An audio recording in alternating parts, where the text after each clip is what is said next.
অগৰাতলী বনাঞ্চলৰ উপৰিসীমাত আছে ব্ৰহ্মপুত্ৰ। অঞ্চলটো বৰ্তমান ব্ৰহ্মপুত্ৰৰ গৰাখহনীয়াৰ কবলত।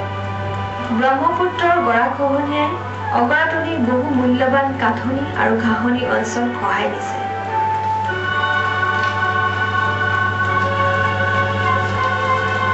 ব্ৰহ্মপুত্ৰ দ্বীপ ফেৰী বা নাৱৰ সহায়ত যদি আমি পৰ্যটনৰ কাৰণে সুবিধা আগবঢ়াওঁ, তেতিয়াহ'লে বিভিন্ন সময়ত পৰ্যটকসকলে আহি সেই অঞ্চলে সেই ৰাস্তাইদি কাজিৰঙা পৰিদৰ্শন কৰিব পাৰিব। কাজিৰঙাৰ ভিতৰৰ এতিয়া যি ৰাস্তা পদূলি সেইসমূহ বেয়া হৈ থাকিলেও কিন্তু বিভিন্ন সময়ত তেওঁলোকে সেই সুবিধা লাভ কৰিব বুলি মই ভাবোঁ। আৰু এই ক্ষেত্ৰত পৰ্যটন বিভাগ যথেষ্ট উপকৃত হ'ব বুলিও মই অনুভৱ কৰিছোঁ।